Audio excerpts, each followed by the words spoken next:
Well, let's go ahead and officially get started. Again, thank you so much for being here. We are delighted to have you and are very excited about the next hour. I'm Marcia Gordon. Among many other things, I'm on the board of directors for Bridge2Rwanda. It is one of the greatest joys of my life to be a part of this. And I'm so excited for you to meet the wonderful people that I have the honor and privilege to work with on a daily basis sometimes. It's a wonderful opportunity. So let's go ahead and take a look at what we will be talking about today.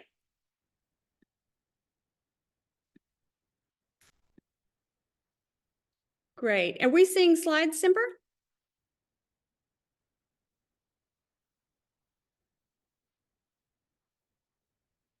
Dale, are you seeing slides? Here we go. Perfect. Now I see them. Let's go ahead and take a look at what we'll be talking about today. We're going to give you an idea of what's going on the continent, about the challenge that we have.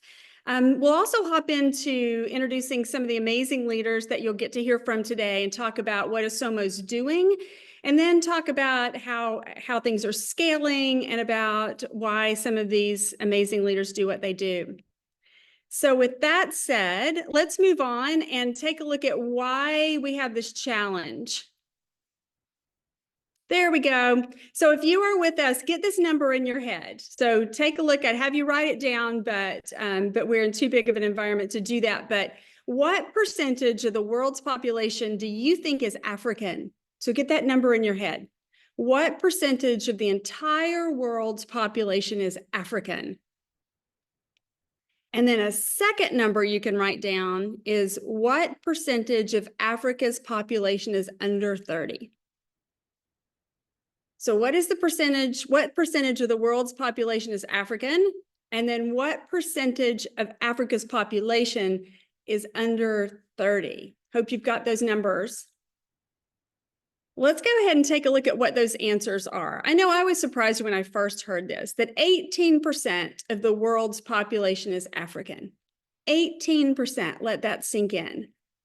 And 70% of Africa's population as a continent is under 30. 70% of Africa's population is under 30. And if that doesn't surprise you, let's go one more and take a look at the global challenge. So by 50-50, Africa's 1.48 billion population will double. By 2050, will double. And by 2100, 1 in 3 people on Earth will be African. Let me say that one more time. By 2100, 1 in 3 people on Earth in the entire world will be African. And so for that, it provides us a really unique perspective and a way that a lot of us have stopped and kind of rethought how the future will roll out. And so you're going to hear a lot about education. You're going to hear a lot about how we raise up young leaders to be able to handle this and to lead the continent as it moves forward. So there we go with that. Let me introduce you. And by the way, we do have a Q&A section here. So if you have questions or you have thoughts you'd like to have answered during or after, at the end of our time together, please put them in there. We'll make sure they get addressed.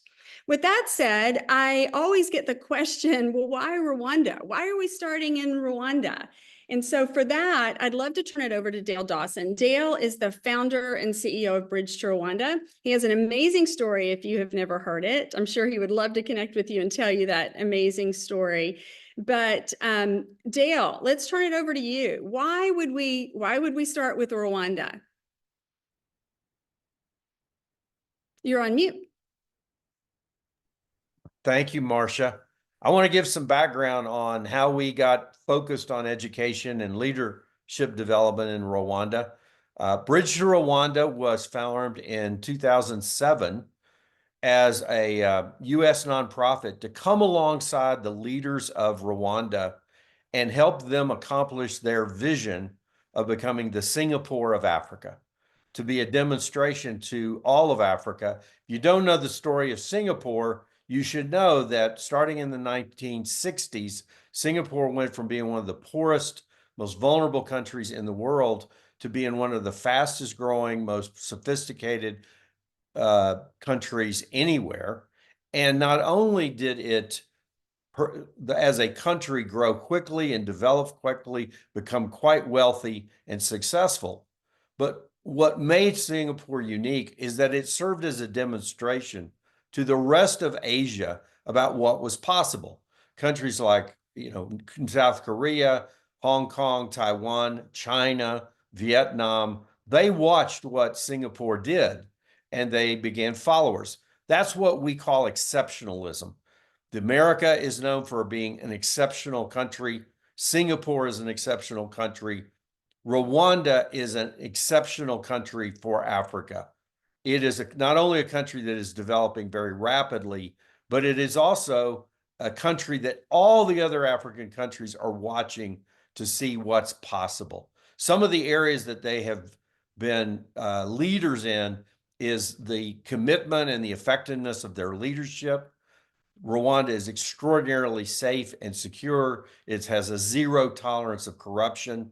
It has been a leader in gender equality. It is known as a hub of innovation. But one of the most critical areas is its growing pool of talent. If you're going to be a fast-growing nation, you've got to grow your talent pool. And when we set up Bridge2Rwanda, that was the area we focused on. How do we develop globally educated, high-performing, competitive young professionals to run the country? In 2011, we started the Bridge2Rwanda Scholars Program. And over an 11-year period, we helped send 330 brilliant Rwandans and East Africans who earned over $100 million of scholarships to some of the very top schools, primarily in the United States. But as we ended 2020 and we began looking, and Rwanda developed a new vision for 2050. Can you go to the next slide, Simber? We started focusing on what more could we do. The challenge we had is over a decade, we only affected the lives of about 30 students a year. And while that was extraordinary, we became one of the best college prep programs in Africa. It was not enough. And we started thinking, how does Bridge2Rwanda use what we have developed in 10 years to help Rwanda achieve its goal of becoming a high per capita income country? If you look at the way Rwanda measures its progress, when 20 years ago, GDP in the country was less than $200 a year. Today, it's grown 5 times in the last 20 years. It's now $1,000 per capita. But over the next 26 years, Rwanda wants to increase its per capita income by 12,000. A critical element in this is talent, professional talent. So 3 or 4 years ago, we had 2 young people in our management team who were Bridge2Rwanda scholars, had studied the US, had came back and was working with our education initiative. And we challenged them, Shast and Norris. We said, we're going to turn this over to you. How do you take everything we've learned, everything we've done, everything we've built, and how do you redesign it? How do you scale it? How do you reorganize it into having the kind of impact we want to have in Rwanda? They reorganized our education initiative. They renamed it Isomo. And over the rest of this webinar, I'm going to let the 2 of them tell you what they've accomplished. And that is a good thing to turn it over to them, Dale. They are 2 of the most amazing leaders I have personally ever worked with. Shast went to Yale, and he is now back in country, has been there for a number of years. How many years have you been back, Shast? For 5 years. And he is the managing director of Isomo. And Norris went to Pitzer. How long have you been back, Norris? 6 years? 6.5 now. 6.5 years. And he is the managing director of college counseling for Isomo. But if you have never been to Rwanda, I'd love to show you a quick video. It'll give you a glimpse of Rwanda. It's an absolutely gorgeous country, and it's full of possibility. I like to say it's a yes country. They try to figure out how to make what is possible happen. So here is a quick glimpse of that, and also some of the work that Shast and Norris are involved with. Enjoy. In Rwanda, barriers to quality education limit our youth's potential. Today, only 15% of Rwandans have a high school diploma, and just 3% hold a university degree. Without strong English, critical thinking, and digital skills, so many talented Rwandans are held back from opportunities and personal growth. At Isomo, we're committed to bridging this gap by providing a scalable solution that empowers Rwanda's youth. Isomo's African-centered model focuses on 4 pillars: English proficiency, digital literacy, critical thinking, and university readiness, empowering our students for a brighter future. Growing up in a financially unstable family in Kigali's suburbs, I focused narrowly on practical career paths to solve immediate needs. Isomo Academy expanded my vision, exposing me to global issues and deepening my sense of purpose. I learned my responsibility as a global citizen, empowered to create positive change. Igniting a culture of reading lies at the heart of Isomo's language learning model. Students are immersed in contextually relevant texts, exposing them to ideas and perspectives that shape their understanding of the world. Literature serves as the foundation for developing expressive writing and as a bridge to building critical communication skills. Over the past 3 years, Isomo has given me a chance to experience the beauty of diversity. Being here, I've met people who challenged my viewpoints, helping me to truly appreciate the importance of open-mindedness. Our curriculum goes beyond just academics by exposing students to new ideas and experiences that transform their mindsets, build their character, and help them discover their passions and talents. Through one-on-one mentorship, students explore their academic interest in depth, set career goals, and pursue internships to gain practical and professional experience. The result? A new generation of globally competitive servant leaders capable of pursuing higher education and winning scholarships that were once beyond reach. Our dream is clear: to reach millions of young African leaders, putting the power of education into their hands, enabling them to burst bottlenecks that have always limited them. By equipping them with the skills, mindsets, and opportunities they deserve, we are unlocking Rwanda's human potential. Join us in transforming the future of Rwanda.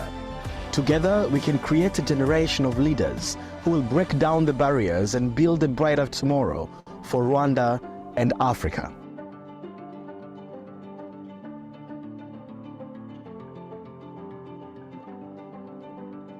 That's amazing.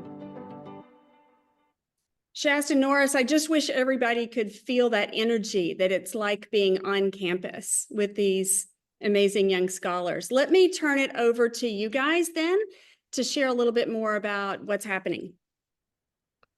All right. Yeah. Thank you so much, Marsha. It's so good to see so many people who joined us.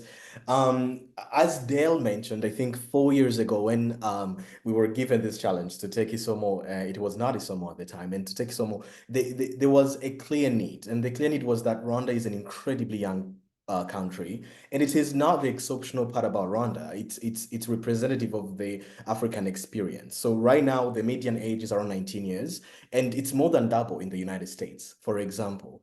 And we have 13.5 million people, and 4 million of them are a student population. They're in the school system. So really we're talking about a country in which 1 out of 3 people that you meet are in some type of education.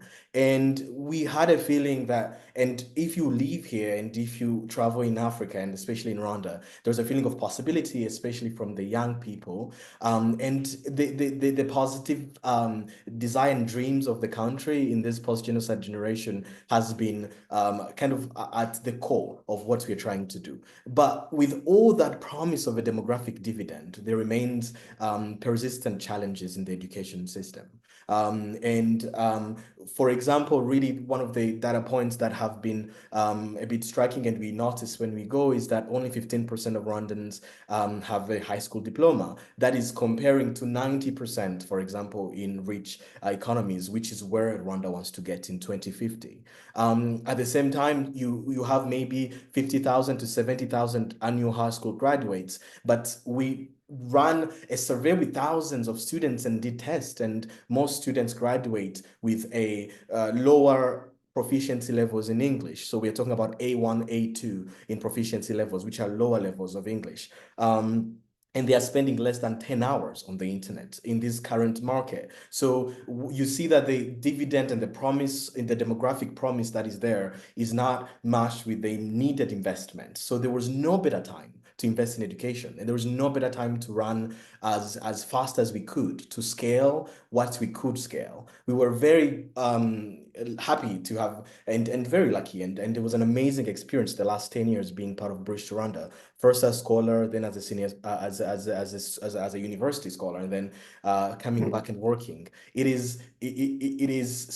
felt like we could do so much better. So we started to dream bigger. How can we scale? How can we go from a small group of people to a much bigger group of people? And that's what became Isomo. Simber, next slide. And our solution was, if you have a lot of people and they need to create an economic miracle, really, a country's transformation, just like the Asian tigers, our solution was building leaders at scale.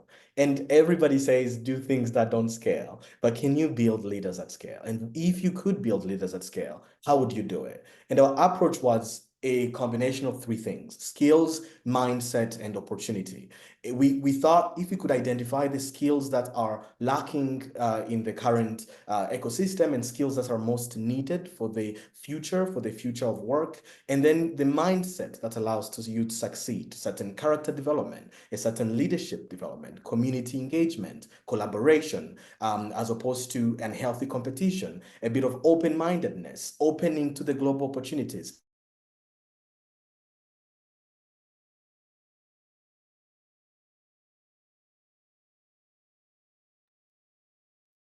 Have we lost Shast? It's possible to have access to those opportunities.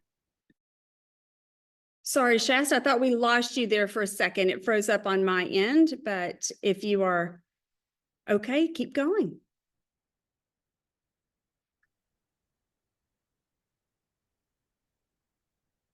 Dale, are you having trouble hearing Shast? Okay. Norris, are you there? Yes, I'm there. Sorry, the internet just That's okay. suddenly cut off. It's okay. But We've got you back now. yes, had just finished his thoughts. If I can jump. Shast, Yes. why don't you wrap up here? Yes. Yes. So I'm sorry for that. I think we had a bit of a cutoff, but I was saying that really our equation was if we can combine skills and the right mindset and the door to opportunity, then we could crack this problem of building leaders at scale. And we started with university access. So Norris, how did we start with university access, and how has the core of our approach, which was getting students into university, how did we develop it into our steps? Our steps 1 and 2 are the skills. 3 is the mindset, and 4 is the opportunity. The skills we identified was if people could speak better English, if we can have a language proficiency kind of revolution in the country, if maybe in 1 generation you can have the majority of people able to engage in the global market and having the digital literacy that they need to participate on the in the global workforce and competitions and opportunities and university opportunities, then you add that to the critical thinking and the self-learning, then you could actually do that scalable model of developing leaders. So how did we start with college counseling, and what have been our results so far? Thank you so much, Shast, and thank you, Marsha. So, over the last 10 years, I think since the inception of Bridge2Rwanda, there are so many lessons that we've learned the way. And one important lesson, which of course has been also a catalyst of what we've done at Isomo, is that every year we received over 2,000 applications. It became clear to us that previously Bridge2Rwanda admitted 25 or so students, but it became clear to us that the talent pool, the best and brightest in Rwanda, are surely more than 25. So that was the first reality. And the second reality was that after 10 years, Rwanda was on the map, and we had also more opportunities for university studies that go beyond the United States. So when you think about the rest of the world, really, whether it's universities on the continent, in Asia and Europe, there were massive opportunities that were fully funded. So we said, how about we expand, our programs? We already have that secret sauce, the English proficiency, the digital literacy, the critical thinking. We know how to prepare them. So then how can we expand and work with most and support more students? And the Isomo Academy became that intervention. And some prominent programs like MasterCard that had previously supported universities strictly in the US for undergraduate studies, also turned their efforts to support universities on the continent. That was a testament of the growing, top universities that were existing on the continent. And for us, we thought, how about we also make sure that some of our top leaders in the country stay on the continent and enrich these universities on the continent. So with the Isomo Academy, we went from 25 students to 80 to 100 students every year. And these students now, the destinations expanded beyond the United States. Yes, we still send a big number of our students to the United States, but we also send students to Canada, to Costa Rica. We have ventured to Europe. We have students in Italy, in Germany, in Turkey. Believe it or not, we're also in Asia. We sent students in Hong Kong, in United Arab Emirates, and soon we'll have students in India. And now, most importantly, on the continent, we have students who are attending some of the best universities, like Ashesi University, which is one of the few liberal arts colleges on the continent. We have students attending UGHE, University of Global Health Equity, which is a top medical school in Rwanda, and African Leadership University, whose goal is to be the next Harvard of Africa. So we have expanded these opportunities. Young students who have come along the way. But in addition to our undergraduate program, and at the back of the success that Bridge2Rwanda and Isomo has had over the years, it came as no surprise that the Ministry of Education and the government of Rwanda reached out to us and gave us an even bigger challenge. One of the discussions we had was, right now in Rwanda, when you look at entry-level jobs, we have a very competitive market. But then when you start to get to mid-level and upper management positions, you stop seeing Rwandans in there. You see more Kenyans, more Nigerians, more Americans, more Europeans. And this was an intervention that reached out to us to support, get Rwandans who are already working in the workforce, upskill and get a master's and a PhD, get master's and PhD degrees so that they can come back and enrich Rwanda's workforce. And that's how the Isomo Graduate School program was born. Right now, our commitment for the next 5 years is to place over 450 Rwandans into the most coveted master's and PhD opportunities. So now, maybe to share with you more in the numbers so far in the last 10 years, Simber.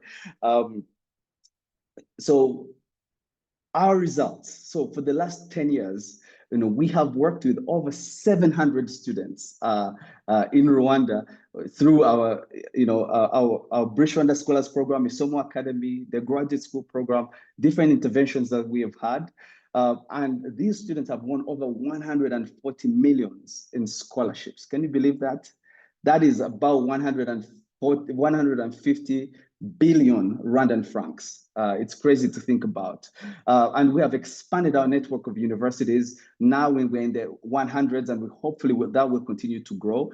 And our commitment is to build a fellowship of Rwandans all over the world. So right now it's 13 countries, but I can assure you that you can keep counting because that's where we are. Simber, next slide.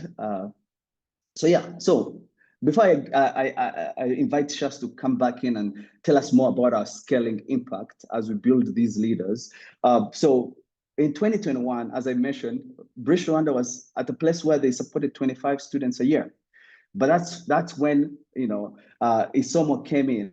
Since then, we have worked with many students, and right now, as we look at to 2025, with all our interventions, including the our Isomo Academy, the graduate school program, the teacher training circles, and the Isomo in detail, 1,200 plus students. And by 2027, we are looking at 6,000. And this looks like scaling on steroids. And I want Shast to really put this in words that we all can understand. Thank you. Yeah, thank you so much, Norris. Well, so I think that the when you look at the speed at which the country is going and at which Africa is going and needs to go, this is, I think, exactly the right speed. And we started with 25 students, but I think what we need to kind of go back a decade ago is that the people who started the program, the team that started the program that Norris and I were students of, they did a fantastic job in setting up a certain education philosophy on how you prepare students to go to these amazing universities around the world. So how students learned, what we read, the seminar discussion classes we had, and that was our starting point. And the goal was, can we reverse engineer it and then create a curriculum and a way of learning that thousands of people can have access to? We were we still are very conscious of the advance in technology and artificial intelligence. So it is just a matter of time. And we wanted to position ourselves to be able to work with not just 25 of the top or 80 of the top, but give access of this programming to thousands of students. So over the last 3 years and a half, we have built a team, and we are looking at 1,200 students who are supported every single year. And they are supported across, as Norris pointed out in the previous slide, across 4 different programs: the academy and the graduate school program that Norris told us about, and then the Isomo circles, which is our attempt to bring the curriculum to thousands of young high school students. The goal is, can every 15 to 17-year-old access a digital version of our curriculum, have access to feedback? Right now, we have a program where students get access to feedback on their writing, on their speaking, on their reading, on their listening in less than 48 hours. And can you build that to produce a new way for students to be exposed to this language that has become very important in the global market? It is really the lingua franca. But also to get access to these ideas and innovations around the world, and a certain openness that can allow them to improve and to get access to the opportunities that they need. But also that was calling for a new way of even going lower in the education system. Right now, for the last 14 years, we have been working with students who are between 18 and 21. So it is the young adult group.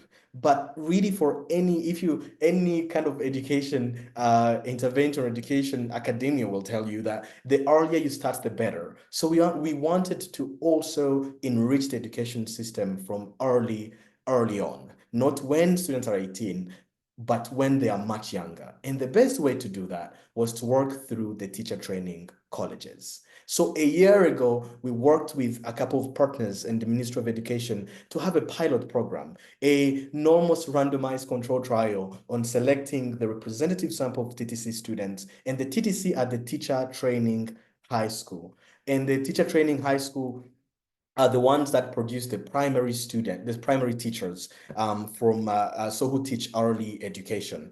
And we wanted to work with them to improve a couple of things. And the first one was English proficiency. In Rwanda, we have had 15 years of changing from French to English, yet the proficiency remains low. So could we do something that can raise the proficiency of the average public school student and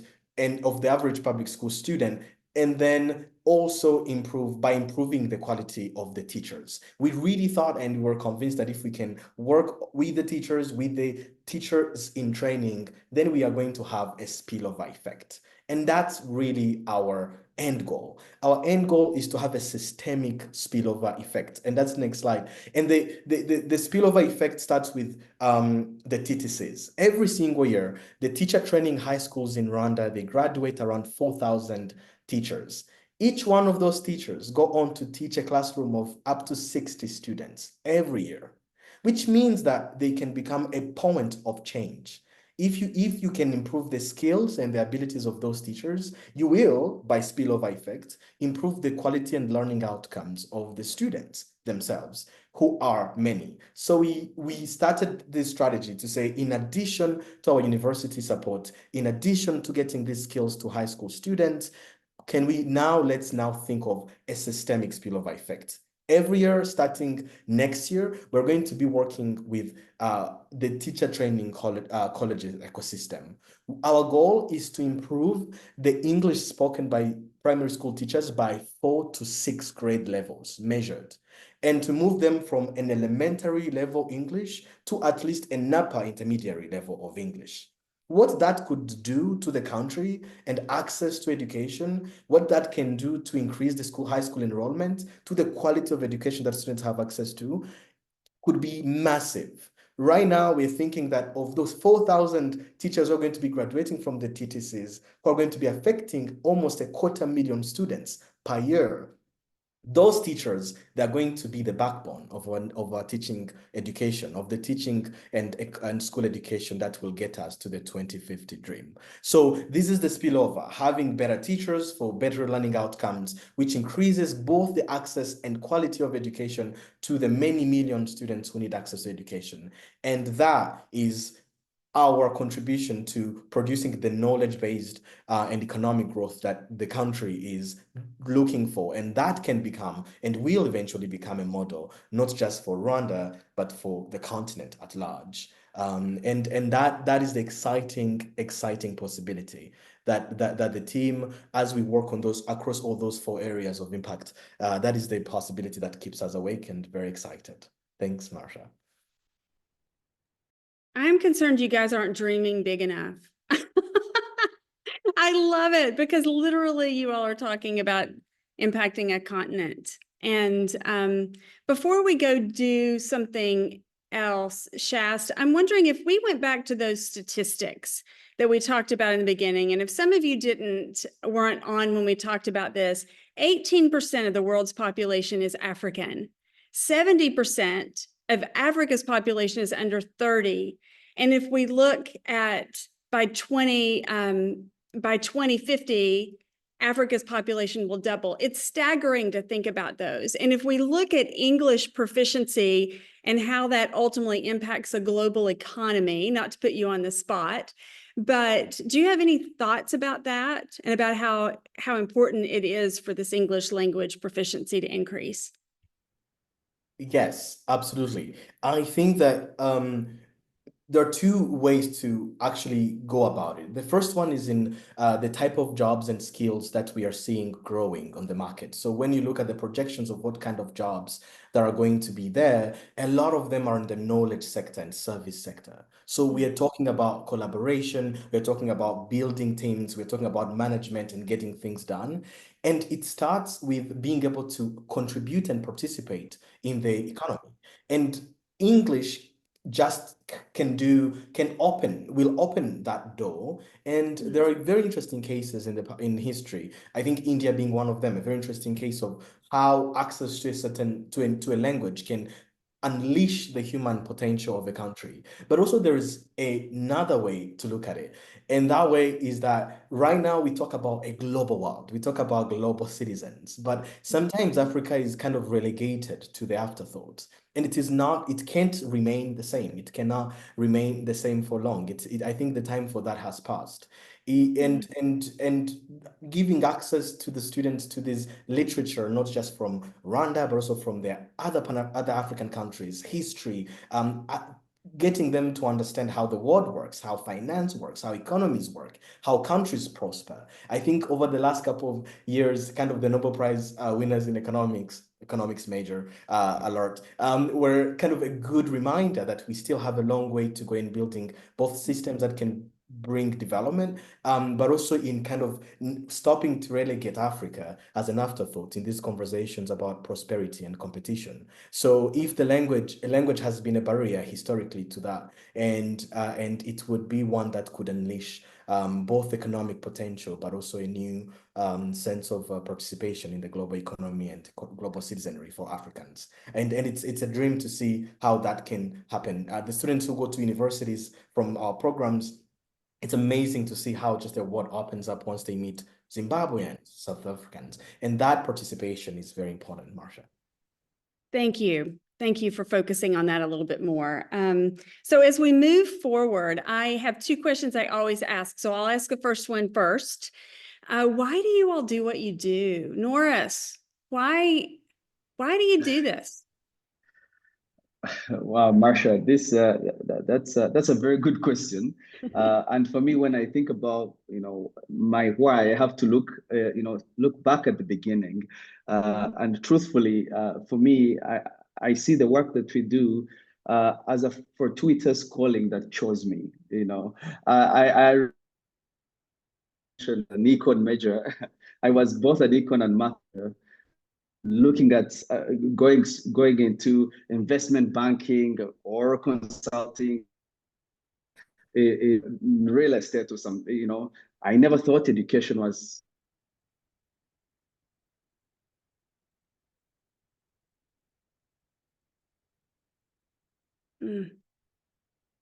I think we lost you there for just a second, Norris. Do you want to go with yours, Shast, and then we'll pick up Norris when he comes back? Yeah, absolutely. Can you hear me? Yeah. Oh, Hi, oh. Norris. Oh, you're back, Norris. Do you want to finish? We lost you about 15 seconds ago. Oh my goodness. Yeah. I guess the internet problem is another challenge we need to work on. But as I was mentioning, truly this is a fortuitous calling for me. Never in my wildest dreams did I ever think I would find myself in education, working with young people. Education.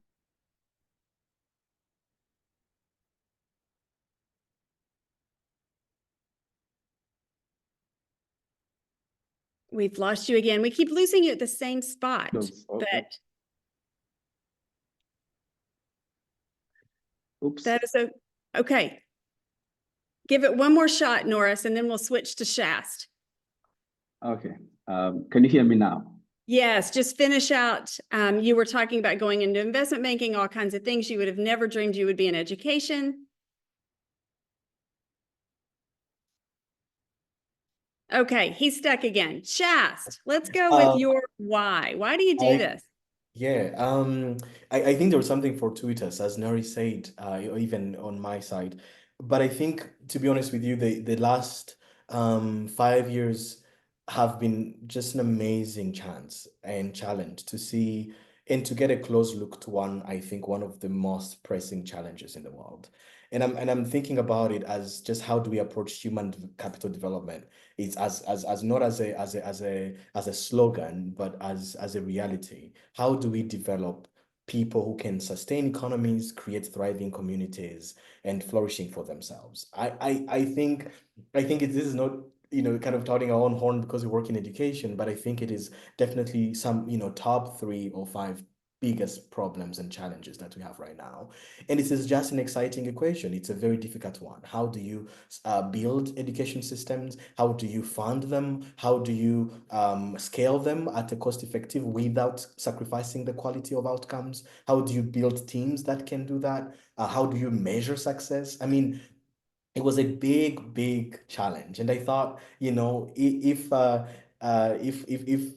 the best thing we can do is to spend our time trying to solve the kind of hardest difficulties and challenges of our time, which is something that as a team we believe in, then I'm very lucky to have stumbled upon this, because I think if there could be a model that can unleash such a potential at scale to young people on the African continent, then we are talking. Then I think we are in business, because I think we have been left out for too long.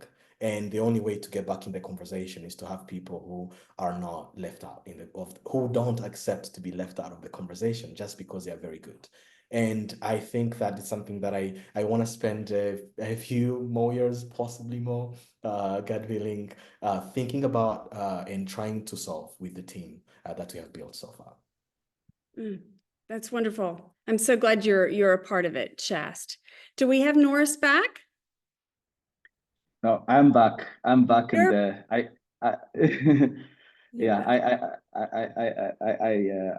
was just going to agree with what just said.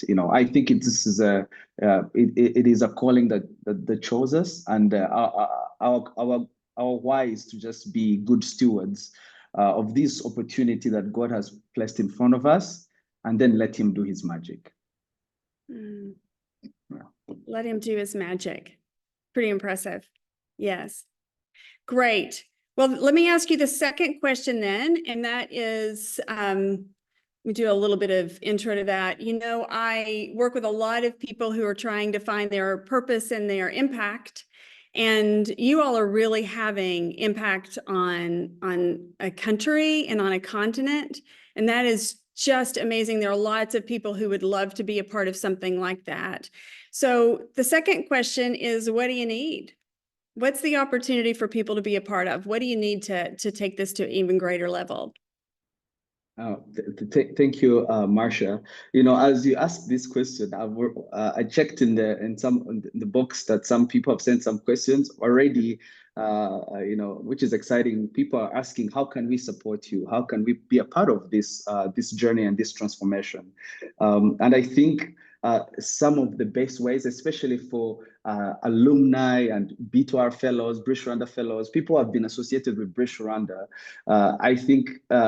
To me, I see it as to support a homegrown leader on the continent, a student who gets an opportunity to stay and study in Rwanda, especially at African Leadership University, or you know, any other university that we deem very strong in Rwanda.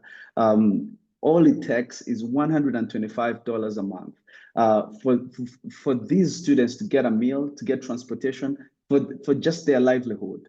And for African Leadership University in particular, it offers partial scholarships to students who don't get MasterCard scholarships.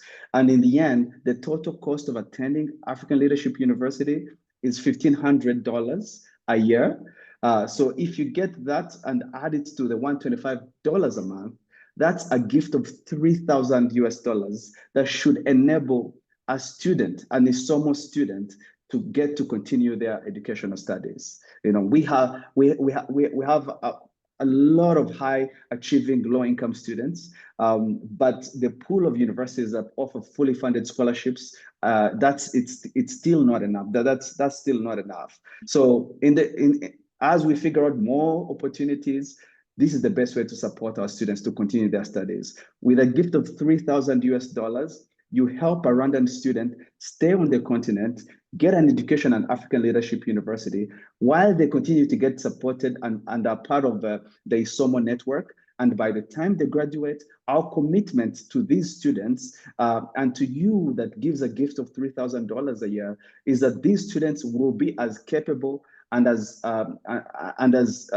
ready for the job market as any other student who studied anywhere all over the world. We feel like that's also a way for us to contribute to the workforce. Secondly, if you're interested in supporting us as we build Rwandan leaders, even beyond university support, a gift of $4,500 will allow us to pay for a circle, and a circle is just 25 to 30 top performing high school students in a high school in Rwanda to get the Isomo curriculum and get that infusion of digital literacy, English immersion, and critical thinking. So that $4,500, believe it or not, it's to support with internet and with computers. That way, our curriculum will be easily spread to the students. So those are two important asks: $3,000 for university and $4,500 to support 25 to 30 students in a circle to be the next leaders in Rwanda. Shast, anything to add to that? Yeah, I will add just one thing, that this will be phenomenal. It would be a great support towards the work we do. And of course, in other ways as well, if you're here in the summer, come visit the camp, of course, and you can reach out. And if you have expertise in education and you want to lend us ideas or lend us networks and connections of people who are working in this field. Of course, we are trying to build a scalable solution. We have built a scalable solution. And in our next phase, we want to also participate in the global conversations around education. So that also we welcome companionship, as we do this work, recommendations of things to read or people to meet, and of course, reaching out to in any way that you can to Isomo. We would love to work with different groups of students who are in different countries from Rwanda. I saw a question on the text just addressing that from the chat box. I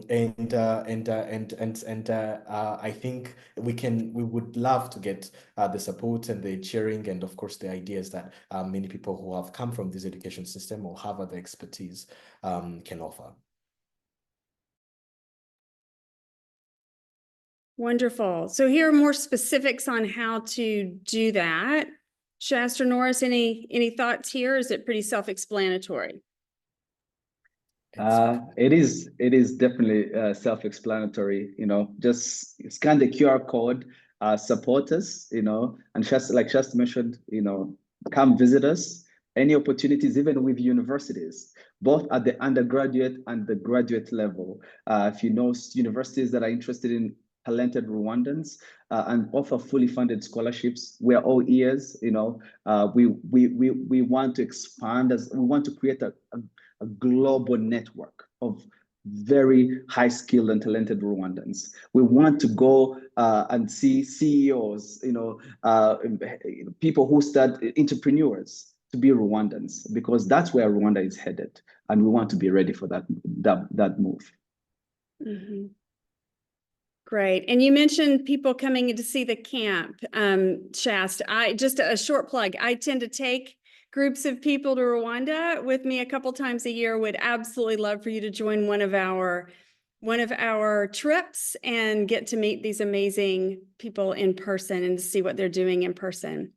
I wanted to go ahead back to the Q&A and see if there's anything in here. Is there anything specific? There's a question in here about if you're a member of the diaspora or you're a current student in the US who's Rwandan, are there any specific ways that they can support other than what you just shared? Yes, so we have always wanted to involve a lot of diaspora, especially diaspora students, student diaspora and scholar diaspora. And we actually hosted a great event this past July, and we want to make it a summer thing. So if you're in the summer, please look out. It's going to be around end of July, early August, where we get with the Ministry of Education, we host a diaspora student and scholar conversation. So we'd love you to be on the lookout for that through our socials. But also, if you have any interest in education, feel free to reach out to us either through our website or any other socials, and we can reach out for a conversation to follow up on that, on a particular aspect of interest that you might have.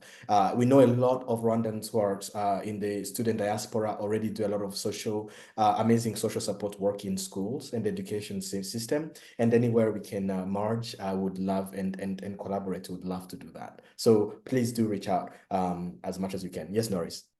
Yes, just in addition to that, I thought just got to my mind, we have, of course, now a lot of diaspora students, whether it's in the US, in Europe, and so on, who have been affiliated with Bridge2Rwanda.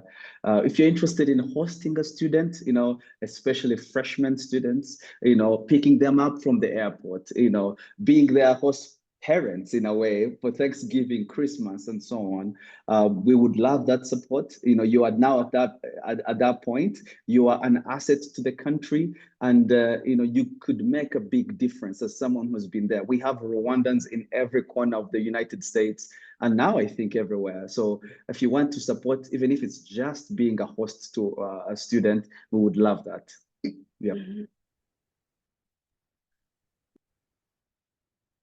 Okay, let's see. There are some others. Tracy, hi, Tracy. Tracy has been to Rwanda as well and knows these leaders very well. She says scaling through the teachers is exciting. I know you've done a pilot to train the teachers. What was their reaction and the results once they participated? Yes, I love this question because I think a few, one or two texts above, there is a PTRP participant who wrote that he was very lucky to be one of the resident teachers in our PTRP program. So as I said, we did our pilot program. Eric, it's very good to see you. We did our pilot program with the PTRP, and it was exciting. We got up to 5 grade improvement in the overall English. all of the participants have a B2 and a B1 and above in their proficiency levels, which is the goal. So we hit our goals, and it was an amazing challenge because we got to see the need, but also we got to see that it is possible. So we are scanning through teachers because we got that chance to actually have a glimpse into the teaching training system. And the results were more than reassuring. And right now, in the second part of the question, Tracy, is how are we thinking about digital content? I'm so glad you asked, because there's some things that we kind of like cooking at the back door, but we would love, and we have already started leveraging artificial intelligence and language models. And we really want to use it especially for output assessment. So the problem of teaching language is that it's hard to get feedback because it takes a teacher to write the feedback, but we have changed that with our circles. So we are already using a lot language models to help with scaled language learning, and we want to do that even on a bigger scale and at a bit more accessible platforms such as WhatsApp. So that's one of the exciting directions that this might take, because we have seen so much growth in that sector, and we think and the education will possibly not look the same 10 years from now, and we don't want to miss the bus. So thanks, Tracy, for the questions. We don't want to miss the bus, for sure. Susan asks here about students going back to Rwanda and what percentage have secured high-level employment. Yes, so with the students and who have come back to Rwanda, I think over the last 12, 13 years that Bridge2Rwanda has been around, the return rate is just a little short of 50%. And that was even higher than 50% before COVID. And, during and after COVID, many universities in the United States made it very appealing for students to stay, because it was in the middle of a pandemic. But what excites me is that all the students who have returned, including myself and Shast, are fully employed and making a difference in our home countries. And more importantly, with Isomo, we get to expand, right, and have students stay on the continent. Right now, we have almost 30 students associated with the Isomo Academy that are staying on the continent. That means we retain the top talent in the country, and even those who have stayed, in the different countries and as part of our diaspora, we see them as huge assets to the nation, whether it's through remittances, but also direct and indirect support. We have actually seen many Bridge2Rwanda students and many Rwandans come back after 3, 4, 5 years after graduating and getting some work experience, in the US and other parts of the world. So really, what we're excited about is building this network of global leaders all over the world. And because now someone can solve a problem when they're in the US, when they're in the United Arab Emirates, when they're in China, and make a big impact on the continent. Yeah. Great. We have several students who are asking more about Isomo and how to get in. I'll let you guys answer those questions or give them contact information behind the scenes. So don't think we're ignoring your questions, students. They'll get back with you. Lou asks, can you tell us about a standout success story? I'm sure you have lots of them, but just narrow them down. Which one comes to mind? Well, I'll say one because this success story is a selfish one for me. This is a student, a previous student that Shast and I recruited. She's part of Group 9. Her name is Vivine Kamire. She came in to us from Nyamasheke district. First time we had recruited students from École Sainte-Famille Nyamasheke, Institut Sainte-Famille Nyamasheke, pardon me. And she joined us and then ended up going to Suwani, the University of the South.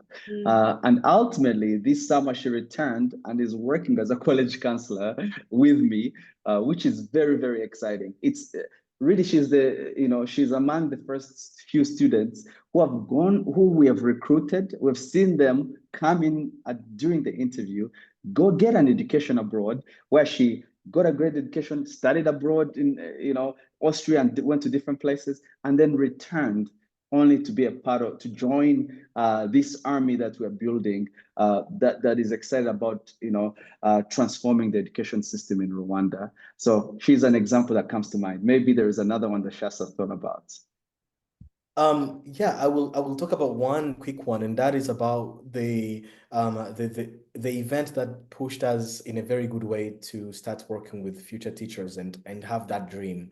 And I think it's when we started working with the residents, and that's exactly a year ago. And at the time, this is the first time we have ever done a program that was not university access. And a year later, when they were being commissioned at the Kigali Convention Center, I remember just listening to the speeches of their of the residents, but also seeing them and hearing them talk and the dreams that they had for the classrooms they were going to join, that they have already joined this October. And it was so it was reassuring. It was just to see a delta, to see a clear difference that you can measure, that you can see, that you can feel, and that you can replicate. And to see that happening at a possible scale, and at a group of people who are truly change makers more than we could be, because they are with the youngest of the learning population. I think that was it completely reinforced our conviction that something was afoot, and that's something that was worth continuing working on. Mm-hmm. I want to be sure and address a lot of these students who are asking questions about Isomo, who you choose, how you get in. Is there a website that they could go to quickly, that they could find out the information that they need, or an email address where they can address their questions? Yes. So the email is apply@bridge2rwanda.org, apply@bridge2rwanda.org. But I can also answer a few of the questions. So the students who want to join the academy, the applications are opening in mid-December. On December 16, you have to be in senior 4. So you have to be in senior 4. Students who are interested in the graduate school program, so university students, we have new batches of applications coming up early next year, around February or March. So look out for our website, isomo-rw.com. And we want to make sure that you visit it, and that's where all the applications are. What are we looking for? We are looking for excellence, academic excellence, community engagement excellence. We are looking for a promise of leadership. We are looking for a high level of community engagement. So are you serving your community where you are? And we look for a promise of future contribution to the community. So those, we do not look for good schools. We do not look for private schools. We have more than 135 schools that are represented in the academy. The further, the better. The more public, the better. The more remote, the better. Because we want it. This is an access program. So as long as you have the grit, the determination, and the excellence that it requires, you will have a shot. I want to be very cautious about time. It's 11:59 Eastern right now. Cindy, I saw a comment that you had that you got to meet some of the B2R students in your local area. What a joy to meet them and be a part of their journey. If any of you are in the States and would love to be a part and meet some of these students, please let us know. Who should they email to get some more general information about how to support students, connect with students? Yes, absolutely. Lillian@bridge2rwanda.org. Lillian, I can possibly put it I can put actually as an answer to Cindy's question. Great. And that then we will reach out and we can get that set up. Would love to have more people involved. Yes. I just Wonderful. connected to Cindy. Well, let me just say thank you to everyone for joining, for spending an hour with us. It's been a pleasure. Norris, Shas, Dale, thank you for all that you have brought to this. If you have any other questions, feel free to stick on for just another minute. But Dale, do you have any closing comments? I just want to say that that we never imagined when we first came to Rwanda 20 years ago that we would have the opportunity to make such an enormous difference. And what really makes this special is that while we had great success with the B2R Scholars Program for 10 years, God opened our eyes that there was more to do, that Rwanda and Africa will play a big role in the coming century. It has an enormous raw talent, but that we need to have a dedicated, concerted effort to preparing that young talent to be able to take the leadership roles that are required. And I just can't tell you how blessed we are to be able to elevate young leaders like Norris and Shast, who have a vision and a commitment and a passion to be part of the solution. We are focused on the biggest problems in the world and how do we solve those problems. And I have to say that in the last 3 or 4 years, with Shast and Norris stepping up to assume that responsibility, we have a solution. And now we need the support and the good, the Godspeed to keep growing it and to have this impact. So if you want to be part of this as a financial supporter, as a cheerleader, as an advisor, you are more than welcome. There's plenty of need here and across the continent. Thank you. Wonderful. Great. Well, thank you all for your wonderful, I see so many people that I know asking questions. Thank you all so much for joining. And Norris and Shast, thank you for what you're doing to change the world. Yep. Okay. We'll see everybody. If you need to stick on for another 5 minutes, you're welcome to, but we will officially end and say until next time. Thank you. Thank you, everyone. Okay.